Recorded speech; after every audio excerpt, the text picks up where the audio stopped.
রাসূল সাল্লাল্লাহু আলাইহি ওয়াসাল্লামের যুগে ছিল না। আলবানী রাহিমাহুল্লাহ বলছেন নিশ্চয় তাসবিহ দানা বেদাত, নিশ্চয় তাসবিহ দানা বেদাত।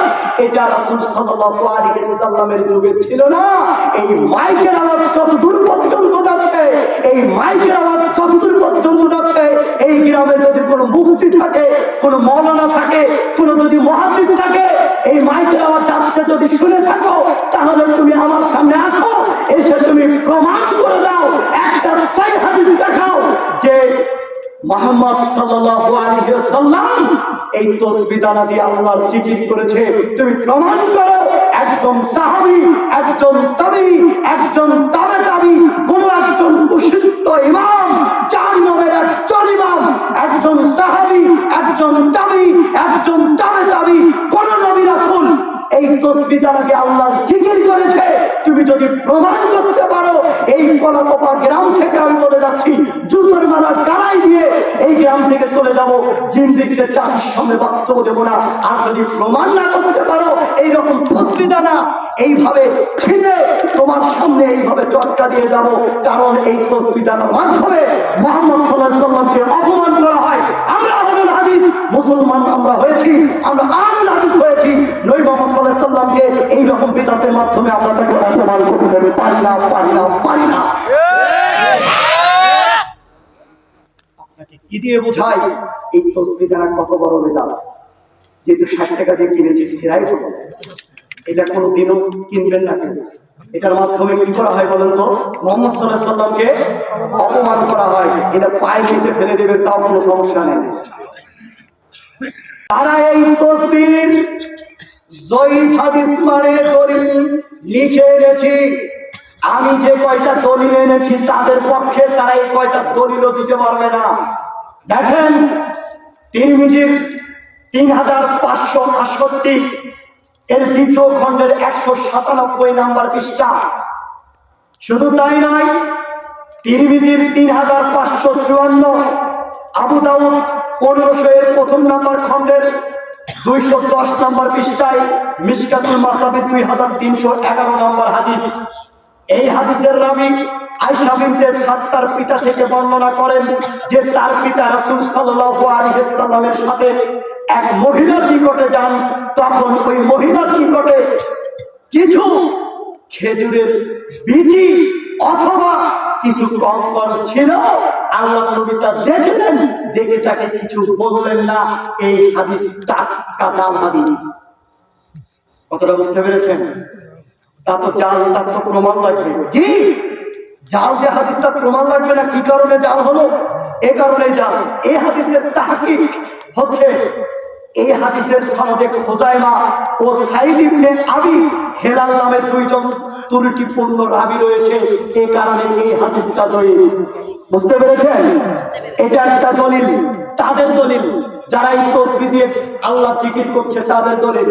আরো দলিল শোনেন, দাইলামি মুসনাদুল ফিরদাউস এর 4th খণ্ডের 98 নম্বর পৃষ্ঠায় আলী রাদিয়াল্লাহু তাআলা আনহু বলেন, রাসূল সাল্লাল্লাহু আলাইহি ওয়াসাল্লাম তিনি বলেছেন যে নি'মাল মুসকিনুস সুবহাতা, যে দানা দ্বারা জিকির করে, যে দানা দ্বারা জিকির করে সে কতই না উত্তম, যে দানা দ্বারা জিকির করে সে কতই না উত্তম, যে দানা দ্বারা জিকির করে সে কতই না উত্তম। এইটা আলী রাদিয়াল্লাহু তাআলা আনহু বলেছেন। এই হাদিসের টাটকা জাল হাদিস, তাহকিক বর্ণনাটি জাল। এই কারণেই এই হাদিসের রাবী দুইজন ত্রুটিপূর্ণ রাবী রয়েছে। এই কারণেই এই হাদিস জাল, এই হাদিস মানার কোনো সুযোগ নেই। আরো একটি দলিল আপনারা দেখেন, যেটা আপনারা পাবেন সিলসিলা জয়ীফাহা এর 1002 নম্বর হাদিস। আবু হুরায়রা রাদিয়াল্লাহু তাআলা আনহু বলেন, রাসূল সাল্লাল্লাহু আলাইহি ওয়াসাল্লাম ইউসাব্বিহু বিল হাসা, কঙ্কর দ্বারা তাসবিহ বর্ণনা করতেন। তারা এই 3টা হাদিসের দলিল দেয়, অথচ এই 3টা হাদিসে দুর্বল বলতে এই 3টা হাদিসের জয়ীফ হাদিস। আর তৃতীয় যে হাদিসটা বললাম, এই হাদিসের রাবী হচ্ছেন এই হাদিসের সনদে কুদাম বিন মাসউন এবং সালেহ ইবনে আলী নামে অভিযুক্ত রাবী রয়েছে। এই কারণে এই হাদিসটা হচ্ছে জাল। কথাটা বুঝতে পেরেছেন? আমি কিন্তু আপনাদের সামনে শুধু দলিলগুলো দিচ্ছি, দলিল আর দেব না।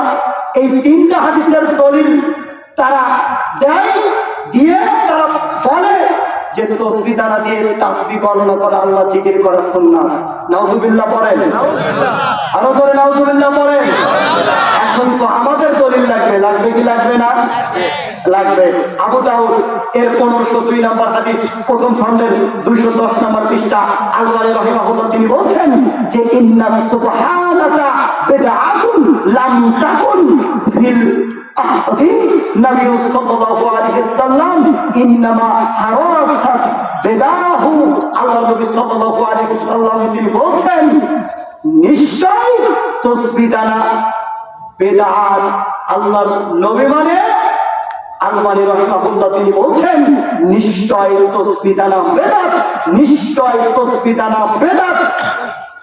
আর এটি রাসূল সাল্লাল্লাহু আলাইহি ওয়াসাল্লামের যুগে ছিল না। আল-বানী রাহিমাহুল্লাহ বলছেন নিশ্চয় তাসবিহ দানা বেদাত, নিশ্চয় তাসবিহ দানা বেদাত। এটা রাসূল সাল্লাল্লাহু আলাইহি ওয়াসাল্লামের যুগে ছিল না।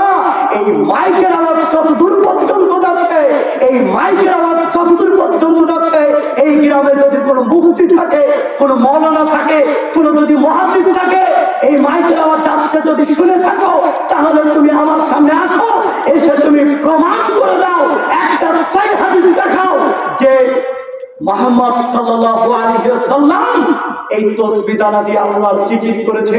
তুমি প্রমাণ করো একজন সাহাবী, একজন তাবী, একজন তাবে তাবী, কোন একজন প্রসিদ্ধ ইমাম, চার নবের একজন ইমাম, একজন সাহাবী, একজন তাবী, একজন তাবে তাবী, কোন নবী রাসূল এই তাসবিহ দানা দিয়ে আল্লাহর জিকির করেছে।